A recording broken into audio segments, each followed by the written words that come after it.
According to forensic geologist Scott Wolter, the history that we... And by we, he means North Americans. ...were all taught growing up is wrong. My name is Dr. M.R.X. Dentith, and I'm a conspiracy theory theorist. According to Scott Wolter, there's a hidden history in this country. But once again, North America, although I guess as we'll see also the UK. You finished? There's a hidden history in this country that nobody knows. There are pyramids here. Yes, no, there's quite a lot in sort of Mesoamerica, not exactly hidden. Chambers, tombs, inscriptions, they're all over this country. Apparently, Scott Wolter is going to investigate these artifacts and sites, and he's going to get to the truth. Sometimes, apparently, history isn't what we've been told. And now we're going to reinvestigate these artifacts and sites, and we're going to get to the truth. Sometimes history as related on reality TV isn't exactly what it seems.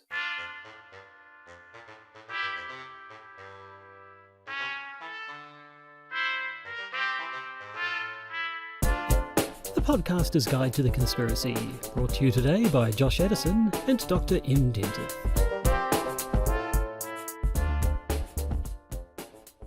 Hello and welcome to the Podcaster's Guide to the Conspiracy. Oh, nice little cork noise there. I hope the mic's got that, otherwise I'm going to sound quite silly for mentioning it. Yes, I could just edit the noise out, but also edit you in. Extra noise in. That's quite a nice cork noise every so often, just to make it confusing for listeners. I, appreciator of the cork noise and clearer of the throat, am Josh Addison. Sitting next to me, generator of the cork noise, Dr. M.R.X. Dentith. And this is an episode that's been months in the making. It has. Actually, I would even say years, truth be told. Well, I suppose, yeah, if you want to go right back. Yes, because this week, and only this week, well, I actually tell a lie, we're going to be doing a sequel to this because I'm going to get you to watch other episodes. We're doing a deep dive, and say a deep dive, a shallow dive, because the show itself is quite shallow, into America Unearthed, Scott Wolter's vehicle about the real history of the United States of America, although, as we kind of alluded to in the intro, not really. It does move around a bit, yeah. Yes, no, so, I mean, M has been watching this ever since it began. It's currently back in the heyday of 2012. It's now into a fourth season, having been sort of canned a little bit after season 3 and then picked up by another network. Yeah, there was almost a 5-year period where the show wasn't on the air. Dark times. They were the darkest of timelines. But anyway, so my homework lately has been to watch the episodes of Season 4 of America Unearthed and then report back on my findings, which is what I should be doing now. Was it hard homework? Well, it was time that I could have spent doing something else. Let's put it like that. Give me an example of something more productive you would have spent your time on. Playing computer games. Such which as? I would have enjoyed more of. Give me an example of a computer game. Dauntless. I've been playing a bit of that. I was hoping you'd do something like Assassin's Creed Odyssey or Assassin's Creed Origin, which would be so appropriate. Conspiracy stuff. Yeah, no, I haven't been playing any conspiracy theory themed games at all, I'm afraid. You have failed me on so many different levels. Well, what's new? Shall we get into the main episode? We shall.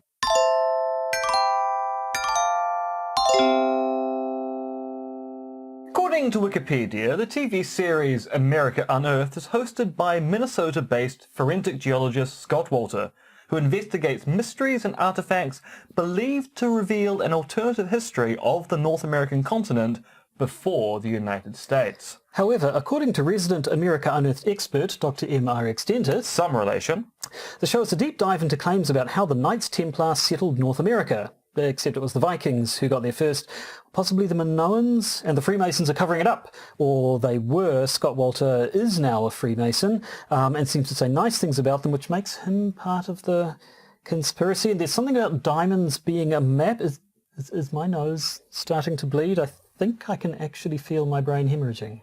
It's okay. The show is a mess. Such a mess that it went off the air for almost 5 years before being brought back in a form which, well, wasn't quite what I expected. Which is where I come in, pre my brain bleed. See, I'd never seen an episode of America Unearthed, and so the good doctor bade me watch it, expecting... What did you expect? I expected something slightly more than what we got. I was also expecting you to come in every week going, what on earth was he talking about? Was you actually mostly came in going, that was quite interesting. I mean, not actually interesting, but quite interesting. Yes, so possibly a disappointment all round? Yeah, possibly until, yeah. But we'll get to that. We will indeed, because, there's a whole bunch of weird, mysterious claims going on, suggesting a conspiracy of the highest order when it comes to episode 10. Yes, no, we didn't really get the mysterious and the weird for 9 out of the 10 episodes, but that last episode, well, shall we get into it? We shall. Yes, so America Unearthed, a show about the secret history of America. Or at least it was. Well, presented by a fellow called Scott Wolter, who's a forensic geologist. So, A, who is Scott Wolter, and B, what is a forensic geologist? Let me start with what forensic geology is. Forensic geology is an actual thing. For a while I actually thought it wasn't. I thought this was one of those accolades you put behind your name to go, I'm not really an archaeologist, I'm a forensic geologist. But no, it turns out forensic geology is a real thing. It is, according to Wikipedia, the study of evidence relating to minerals, oils, petroleum, and other materials found in the earth used to answer questions raised by the legal system. Forensic geology was important when it came to the aftermath of 9/11, looking through the concrete rubble of the fallen Twin Towers, Building 7, etc., which Scott Wolter comes into because he was one of the experts brought in to analyze the concrete post the destruction of the Twin Towers and testified about it in court. So that's why you can be a forensic geologist. You can testify in court about geology and talking about the dating, the history, and how you talk about the composition, what may have gone wrong with the composition leading to a collapse and the like. So it is a real thing, despite the fact that on first glance it does sound ever so slightly suspicious. And then there's Scott Wolter. So Scott Wolter has a bachelor's degree in geology from the University of Minnesota Duluth. He also claims to have, depending on who you talk to, a master's degree, or at least an honorary master's degree in geology. It was put down on his CV at one point as being an honorary degree. When the University of Minnesota Duluth was questioned about this, they could find no record of ever granting him said honorary degree, at which point Wolter clarified that it was in fact a sympathy degree given to him by some of his former professors after he gave a talk where they joked or discussed giving him an honorary degree and presented him with a cup of coffee with whipped cream, claiming that was his new diploma. It's a very suspicious story. Yeah. Anyway, so that's who he is. As I have a PhD, I didn't even get hot chocolate. Ah, well, there we go. And I believe in miracles since you came along, you sexy thing. You sexy thing. Okay, so that's who it is. That's the. Well, he's also the author of several books. Oh, books, yes. Now, let me tell you. Tell me about his books. He's written several books on agate, which is a rock, I do believe, is. And how they're found in the Lake Superior region.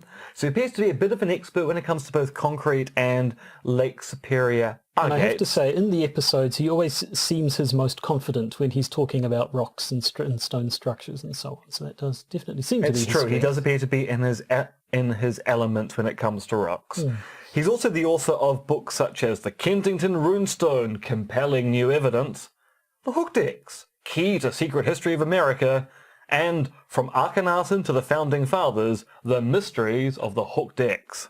Akhenaten being an ancient Egyptian pharaoh, who may or may not have been the first monotheist, depending on A, how you define monotheism, and B, exactly how you define what religious belief looked like in Egypt at that particular point in time. I remember I studied him at university. He was the fun one. He was the one who completely changed sort of the whole of ancient Egyptian society, and then after he died, everyone changed it all back and was like, geez, what was with that guy? And then erased him from history by basically removing his name from all the stelae and abandoning the capital that he moved the capital to, which made it quite convenient. He moved it to this place called Tel Almana. It turned out that once he died, he just abandoned that particular complex and it fell into obscurity and disappeared from history. Anyway, enough Akhenaten, although he is a fun topic. He was my favourite bit of ancient Egyptian, I think, actually. He is one of the only actually interesting pharaohs, which not to besmirch Egyptology, but the problem with Egyptology as opposed to, say, doing Roman history or ancient Greek history is that we don't really have much in the way of accounts of the personal lives of the movers and shakers of that society. We have the histories and the steles, while the Greek and the Romans left behind actual papyrus or parchment accounts of their individual lives. So it's much more easier. It's easier to be excited about Julius Caesar because we have his letters. Whilst Akhenaten, you've kind of got the art, some inscriptions, and why did they remove him from history exactly? Yes. At any rate, back to America Unearthed. So how did you just stumble upon this show? Were you directed towards it as part of your conspiracy theory theorizing? As far as I remember, it all started. It started with the Starks in Game of Thrones. No, it started in a drunken state in our friend Nick's living room, where we were talking about pseudo-history and other related things. And either I had seen the name of the show online or Nick had seen the name of the show online. And so we looked into, is this going to be something worth watching?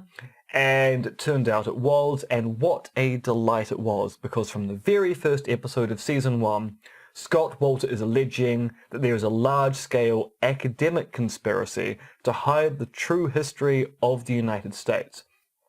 And Seasons 1 through 3 basically push that line dramatically, that the American government, academics, and the Freemasons are engaging in a cover-up of America's true history, including claims about manifest destiny and claims about the real Europeans who got to North America first. Now, was that your experience of Season 4? I cannot honestly say that it was, no.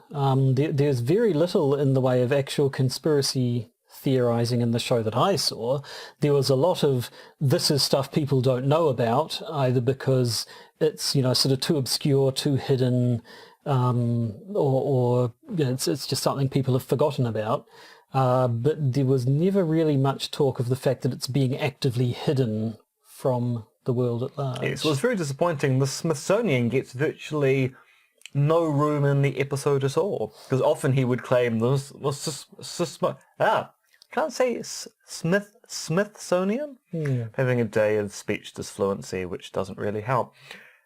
In the previous series, the Smithsonian is often fingered as being they're the ones who have the real evidence of giants or Phoenician artifacts, and they're keeping them from the public.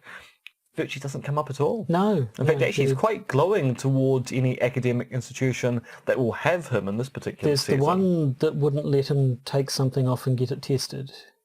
Yes, that was the Francis Drake episode. Right, yes. But we'll get into that in just a minute. Yeah, in fact, let's get into it right now.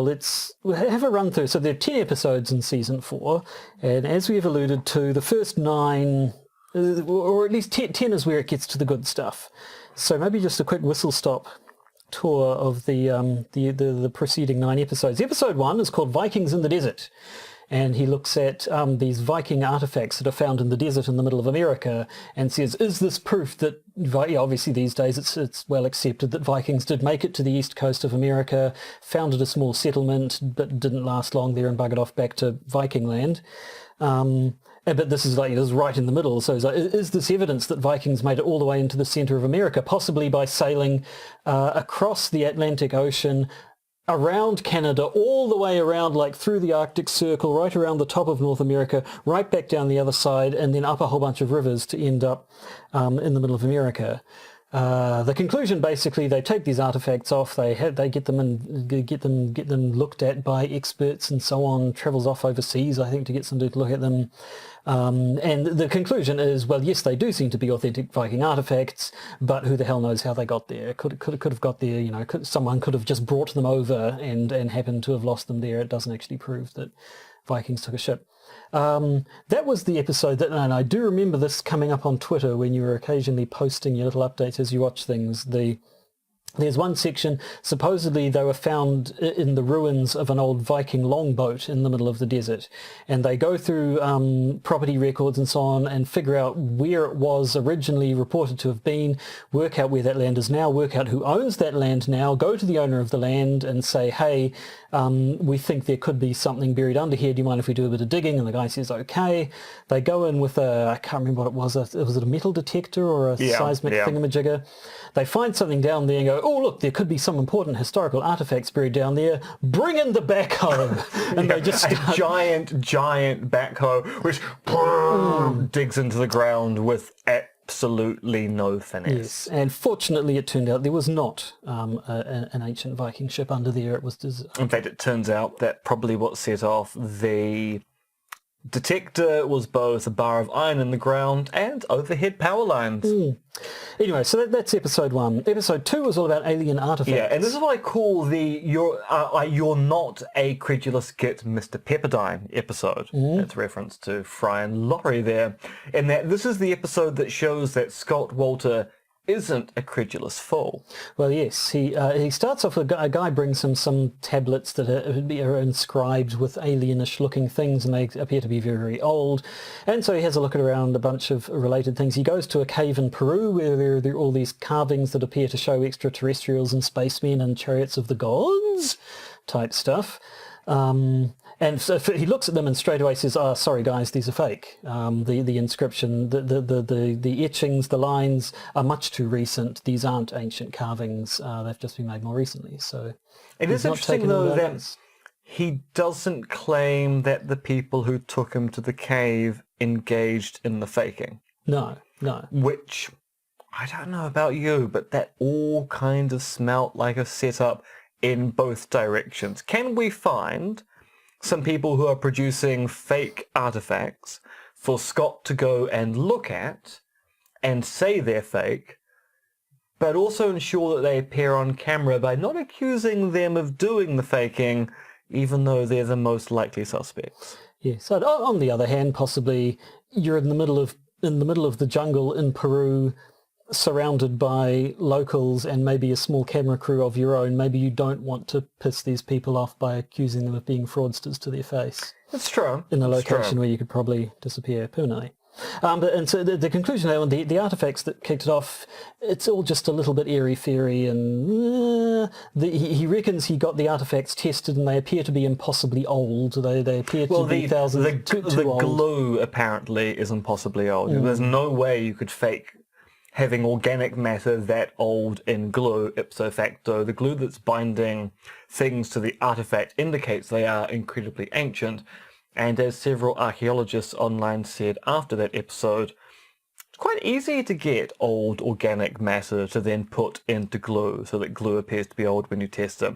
You just dig a really, really deep hole in an area where you know human habitation has been for a long time. You dig up organic matter from beneath the ground. You make your glue paste from that organic matter, and when it's dated, the glue will look old. It's not impossible. No, but I mean, he stops short of saying, well, here's proof of alien life right here. But he just sort of leaves it on a bit of a question mark, really. These things look to be impossibly old. It is very much chariots of the gods, as you said. Now, episode 3, The Cave of Secrets. Now, I found this episode genuinely interesting, but it's not for its earth-shattering history. In fact, it doesn't actually say anything new about history, does it? No, it doesn't at all.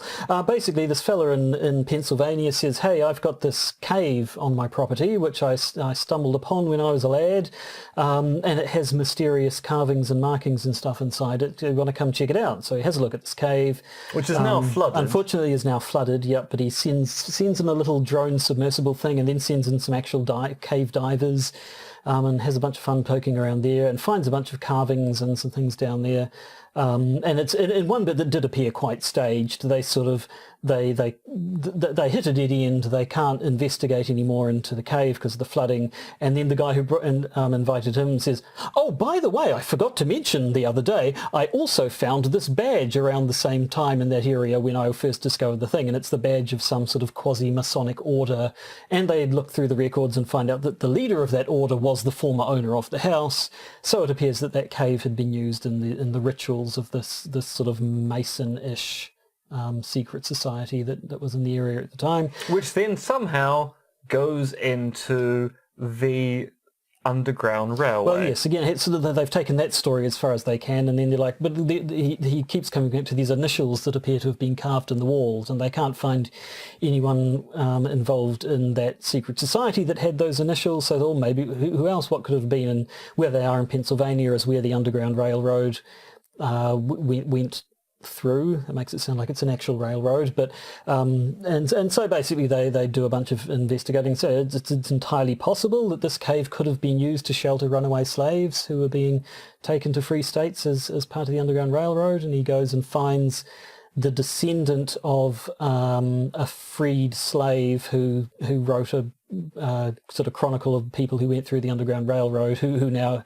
his descendant is now a historian, and they sort of get to see his original diaries. It's quite an emotional moment for her, and all in all, it was an interesting bit of American history, but not a particularly secret or controversial or conspiratorial history. No, which then becomes quite interesting when we go to episode 4, which is Unmasking Jack the Ripper, the notorious serial killer who operated in London, which is, I believe, located in a country called the United Kingdom of not the United States of America. Yes, so... Not so much America Unearthed as in we have to do a Jack the Ripper episode now. I mean, to be fair, he's investigating the pet theory of a bunch of American guys, so it kind of starts in America. But yes, it's entirely about stuff. It's not about the hidden history of America. It's not about in any the way, hidden shape, history or of form. America at all. So, I mean, the theory they're going in, obviously, is there anyone in that time period who hasn't been accused of being Jack the Ripper by now? One of my ancestors hasn't been accused, but that's a shame. Only one.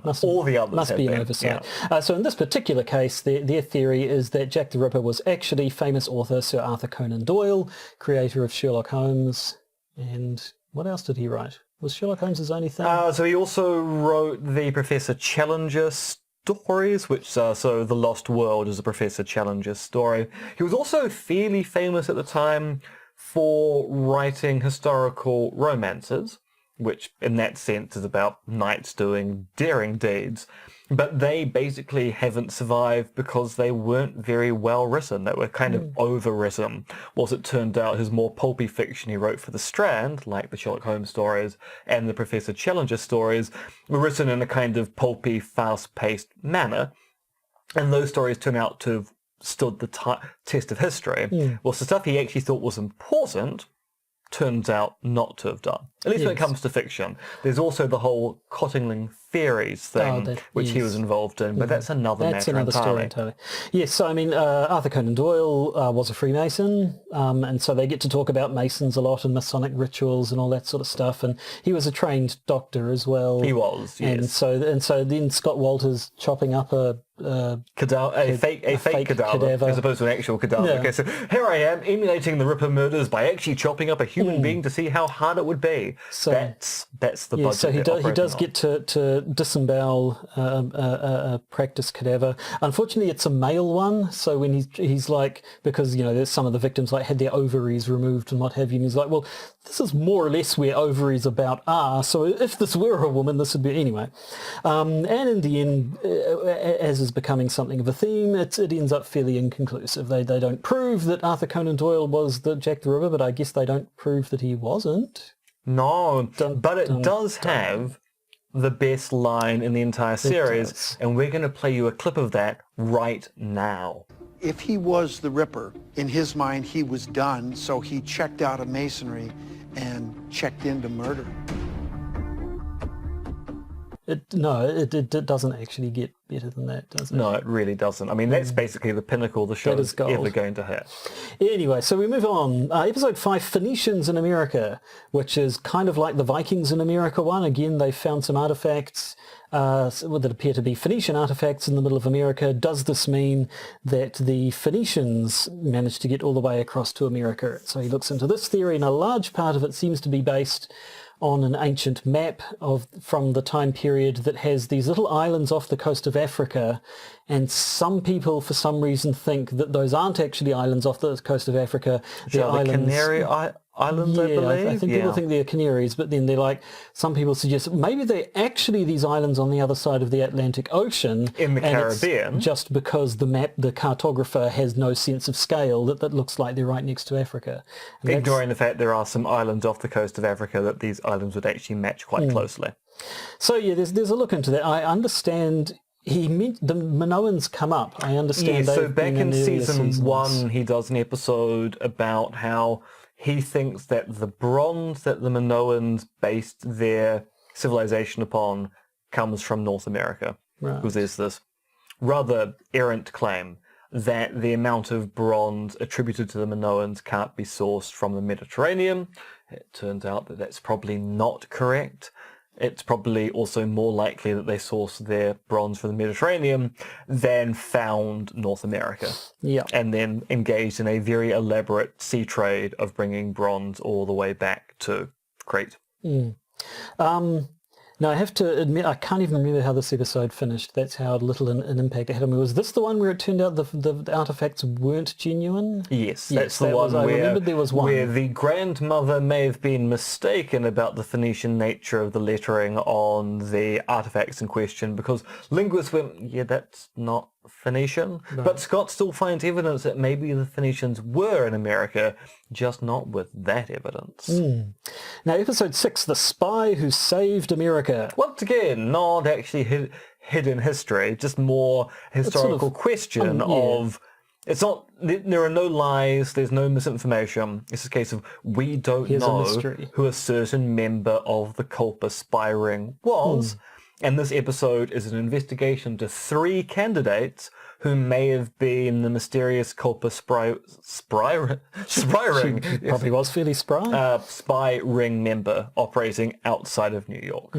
But he does it with Valerie Plame, which that's is a name you probably remember. Yeah.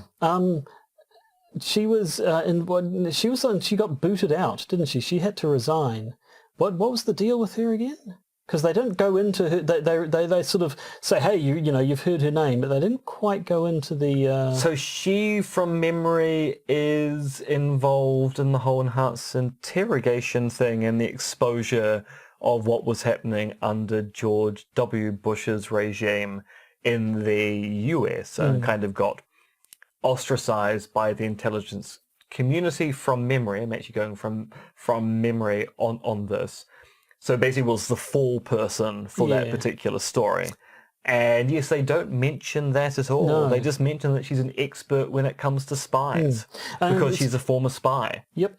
And so basically there is this one spy who goes by the identity of 355 who was a woman and one of George Washington's sort of trusted spies during the Revolutionary War. And yeah, I mean, there are 3 women who they think sort of fit the bill, and they narrow it down to 1, largely based around the fact that the other 2 weren't anywhere near New York when the spy was supposed to be in New York, so I'm not sure. And yeah, I mean, again, it's an interesting bit of history. It's not controversial or conspiratorial. Oh, it is, I mean, the story itself is conspiratorial. It's all about spies and the Revolutionary War and passing information and so on. But at the end of the day, here's a person we don't quite know who their identity was, and they come up with a good candidate for her identity. Now, Actually, I'm completely wrong about the enhanced interrogation Which thing. one was It's the Scooter Libby. What's called Planegate. So yes, it was a case of information being leaked and things like that, and basically she was the source. There you go. Anyway, on to episode 7, Bigfoot of the Bayou. So we go to some actual Bigfoot hunting. There's a Sasquatch type. Do you pronounce it cryptid? I've heard people say it in different, like, I say cryptid because I call it cryptozoology, so cryptid. That's what I'm sure I've heard people pronounce it weirdly. But anyway, I'm going to say cryptid as well. Sasquatch type cryptid in the bayous of Louisiana. And he basically goes on a Bigfoot hunt. He gets out his night vision cameras and stakes things out, and this is done for network television, so it has commercial breaks, which always, they always manage to have something dramatic happen beforehand. So he's like in the bush, and then it's like, oh, what was that? Cut to commercial, come back. Suggesting heavily he's about to be attacked by Sasquatch. And cuts back to, I guess it was nothing. No, it wasn't nothing. It was gas. Well, yes. In the end, it's one of the things that marks the Sasquatch-type creature everybody talks about is that supposedly it has a terrible smell, and this bad smell is sort of a sign that the creature is nearby. And so again, in the him not being entirely credulous thing, he does actually debunk part of this thing by saying, actually, that thing you can smell, that's swamp gas being released by the decomposing vegetation. But as becomes standard throughout the season, he goes back to talk to the person who sent him on his quest in the first place and says, well, I mean, it might be swamp gas, but I do think that maybe your ancestors saw something or experienced something after all that can't be explained. So he does try to have it both ways. He does a little bit of gentle debunking and then goes, but it still might be true. Anyway, moving along, let's rattle through the last few. Episode 8, Drake's Lost Treasure. They go looking for Sir Francis Drake's Lost treasure. Yeah, Spoiler, they don't find it. When Drake's fleet returned to the UK, there was a kind of a sum of money missing. It's suspected that maybe it was buried somewhere along the coast of North America. They go looking for it, looking at what appears to be new map evidence. They don't become rich. Yes, and so that's the one where there's he says to university, hey, can I please take this old thing and get it properly tested? And the university's like, no. Yeah. And so the end. Which he then goes, they don't want me to test to see whether this is real, because the suspicion is the artifact in question is a fake. Well, so it's probably more likely that they're going, well, we don't know who you are. Just give stuff out to randoms, yeah. We'll do it professionally or not at all, not just give it to a reality TV host who will probably shine lasers at it. So episode 9, Chicago's Mystery Bomber, is yet another interesting historical footnote episode, basically. They try to identify the person behind the Chicago Haymarket attack of 1886, which is sort of the first sort of bombing attack in American history. Some dude chucked a bomb into a gathering. It was like a labor, not riot, but it's a labor movement thing. Threw an explosion into the middle of the crowd, killed a bunch of people, and it's never been proven exactly who the bomber was. Yeah, so there's a suspicion that it might have been a unionist, or it might have been a member of the police or the security forces attached to the state at the time, who was trying to antagonize the issue. Interestingly enough, he goes and talks to the Pinkertons, who were operating on the side of the local government at the time, and they say, no, it definitely wasn't us. And Scott Wolter goes, well, if they say no, it can't have been them. Despite the fact that Pinkertons have a fairly salubrious history of being agitators and then denying it after the fact, and in the history books going, no, actually, you are kind of on the side of the bad guys there. So he gets to have a bit of fun. He goes old school and makes one of these old-fashioned hanger. He goes to a I don't know what he is, a metallurgist or an ironmonger of some sort who forges one of these. It's like sort of a little sphere of lead with that you pack explosives kind inside. Kind of like a petard. It is a little bit, yes. With a fuse, and then you throw it, and then many people are hoist upon it. Indeed. Or hoist by it.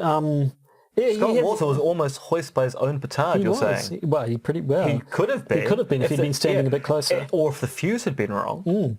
And so again, much as with the Valerie Plame episode, they find a guy who fits the bill, could well be the dude.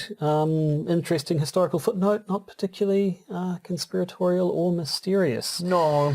But then we get to episode 10, Exodus of the Templars. Now this was what I was waiting for. Yeah, this is the one Josh, you wanted me to see. tell me what happened in episode 10. Right, well, it starts with some dude's found an inscription on a rock in Newfoundland and gets Scott Wolter to investigate, and he looks at this and says this could be more evidence for his pet theory that the Knights Templar, after getting booted out of England, sailed to the new land. England, Europe. Out of Europe, out of everywhere, out of the old world.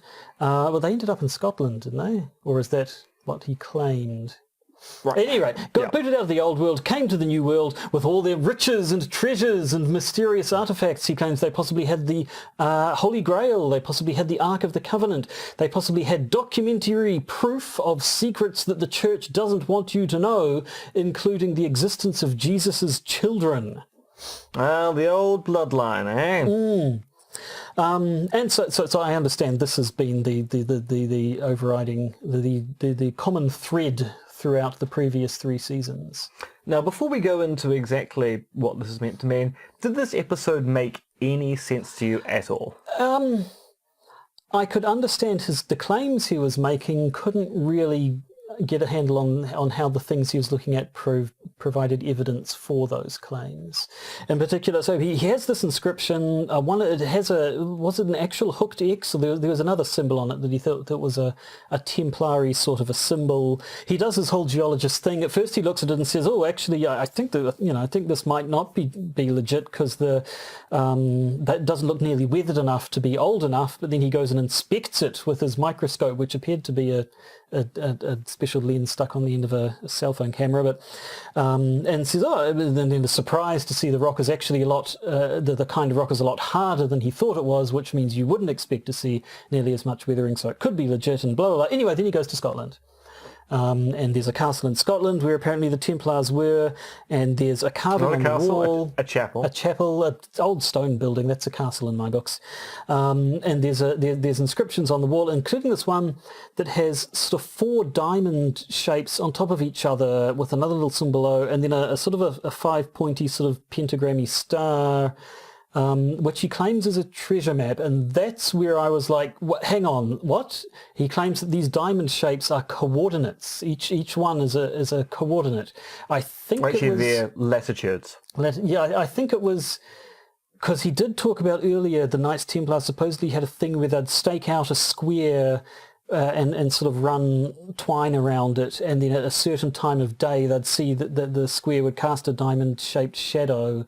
Was that where the diamonds came into it? That was the only other time I remember him talking about the whole that. diamond thing. I had to watch it several times, and I still didn't quite grasp exactly what his argument was meant to be. But they're meant to be latitudes, indicating stops that the Templar fleet made on their way to Newfoundland in North America. They just look like a bunch of diamond and they're sort of carved into a wall. So if it was like, you'd need to get really precise with your angles, surely, if you were doing some... Anyway, that's his thing. Then he goes and talks at this tower in Newport, and I understand, back in America, I understand this has come up a bunch of times. Yep, he's absolutely obsessed with what appears to be the remains of a grain mill, which he claims to be Templar architecture of some kind. Yes, I mean, he so makes... it doesn't in any way resemble Templar architecture in the old world.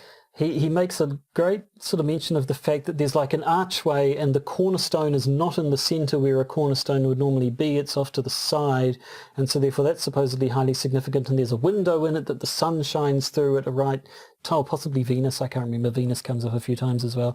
So he certainly appears to believe that the treasure of the Templars is buried underneath this tower, but because... They won't let him dig. Well, and as he himself says, it would be quite an undertaking to not destroy the tower at the same time as you're digging underneath it. So again, there's a bit of a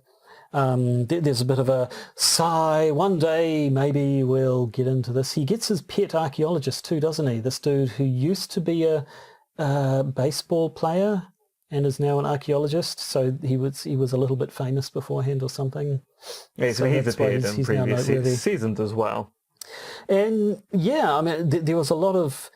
there's a lot of stuff where I was just like, hang on, what? His thesis seemed clear enough. The Templars came here, they brought their stuff, there are symbols that you can trace their route, but anytime he tried to show actual proof of this, my brains did start dribbling out my ears a little bit.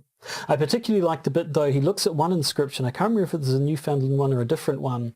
And he's like, now, you've got this picture, talking to the guy he's with, and they've sort of got a scan of it on the computer. Now, can you measure the width of the top line? And the guy measures it to be exactly 46.6 centimeters, and he writes this down in his notepad. And now, can you measure the length of the bottom line of text? And he measured it out, and it's exactly 23.3 centimeters. He writes down 23.3, and then he's like, 46.6, 23.3, why that's a ratio of exactly 2 to 1. And I did notice, though, that when he draws the line identifying it, it's like from the top left of one to just a little bit below the top right of the other side, just to make sure the line extends to exactly 46.6 and exactly 23.3. And then apparently that was ridiculously significant because the Templars and the Masons and everybody else was all about their 2 to 1 ratio in their architecture, although that was like they'd have rooms where the width to height ratio was 2 to 1, not inscriptions where one line happened to be twice as long as the other. Also, you have to imagine the poor person who manages to get the ratios on the inscriptions completely wrong. No, we have to throw this entire stone out now. Start again. We have to pull the entire stone out of the wall. Bloody hell. So, yeah, I admit I did kind of get lost. So you've watched it yourself as well. Does it make more sense having seen the previous ones? Yes, because it is very much a sequel to previous Templar episodes you've seen on America Unearthed. So traditionally, Scott Wolter spends 2 episodes per season looking at his pet theory about the Templars coming to North America after their expulsion from Europe. And it's quite clear that this was meant to be a 2-part episode that was cut into one commercial hour. It does jump around a lot. Yeah, it does feel like there's a lot of stuff missing there, so they had to compress things into 1 hour, because obviously the channel went, we're not giving you 2 hours on Templars. We know you want to do an episode, but you're doing an episode, not a 2-parter, not a movie-length special, just a normal episode. And so he is revisiting a lot of material he's looked at in the past. Now, Wolter's thesis about the Templars coming to America is an incredibly convoluted story. It involves this thing called the Kensington Runestone, which is supposedly a Viking inscription, which appears to be narrating a travelogue, which Wolter claims is actually a land claim, which has a unique feature called the Hook X, which is something only the Templars apparently use, which indicates the Vikings and Templars are somehow related, and that apparently when the Viking Order, the Knights Templar, was shut down by the church and the French aristocracy, apparently they all just had to disappear elsewhere, as opposed to what actually happened, which is that most of the members of the Knights Templar outside of the leadership who were tried ended up just going to different orders all around Europe. And in fact, actually, some branches of the Knights Templar weren't suppressed. They actually continued to exist for years afterwards. So his actual understanding of what happened to the Knights Templar is so ahistorical, it's kind of unbelievable. But no, he's got this really big thing that the Templars made it to North America and established colonies, land claims, and bloodlines there to hide the real treasure of the Knights Templar, the children of Jesus Christ. Which they only get mentioned in passing in that episode, I have to say. Yes, and that's in part because I think they've snuck an episode in which has the most palatable version of his Knights Templar story, knowing that long-term fans who have watched seasons 1, 2, and 3 will have seen the previous storylines and know exactly what he's hinting towards. Well, there you go. So general impressions. I was surprised at the production values. It's very slick, very, sort of nicely shot, good CGI, reconstructions, reenactments, yes, with the costumes and everything. But yes, the whole thing just seemed a little bit tepid. Things are either inconclusive or interesting, but not in any way going to upend all of history as we know it. And then then the last one was just a little bit weird. Yes. And the thing was, I was kind of hoping for old-style America Unearthed, which is chock-a-block with conspiracies, pseudo-history, alternative takes on the prehistory of North America. And what we got this time was basically half and half of maybe Vikings and Phoenicians got here, or maybe they didn't. And here are some unanswered questions about American history. Wouldn't it be fascinating to go on a field trip and throw some bombs around to see whether we can work out the answers? And that stuff was particularly tepid because the show starts off telling us history we've taught has been wrong. There are pyramids, artifacts, inscriptions. And half the storylines isn't about the history that we've been told is wrong. There are some questions about history which we're not sure about. Let's investigate it. Yeah. So the promise of the show is not fulfilled by the show itself. So I understand we're now going to have a sequel to this episode where you furnish me with episodes from previous seasons. See what I think of those. So that'll be coming up later once I've recovered. I mean, given there are at least 30 more episodes for you to watch, I imagine we'll be doing that in about 30 weeks. Indeed. So I think we've come to the end of the episode. Which means we are now going to stop recording and then start recording again some bonus patron content for our patron bonus patrons. The bonus patrons bonus. If you would like to become one of our patrons, that would be just super and peachy keen. And you can do so at patreon.com or at conspiracism.podbean.com. Or you could just not and just continue listening to these main episodes, and that's fine as well. It is fine. I mean, it does make you inferior compared to our patrons, but our patrons are truly superior human beings, and also alien shape-shifting reptiles, and 2 sentient dogs from Alpha Centauri, but we shouldn't get into that. The less said, the better. Yeah. Yes. To our non-patron listeners, we'll see you next week. To our patron listeners, we'll see you in a minute, assuming that you stop listening to this episode and immediately do the bonus episode, which you might. I don't know. I'm not your mum. You listen to things whenever you want. Yeah, I mean, you actually may already listen to the bonus episode. Yeah, you could be some sort of weird, sick in the head lunatic who likes to listen to the bonus content and then the main episode. But you do you. Yep. It's a free world. It is. So until... Unfortunately. Yeah. One day we'll do something about that. But until that day, we will say to you goodbye and tune in next time. Arrivederci.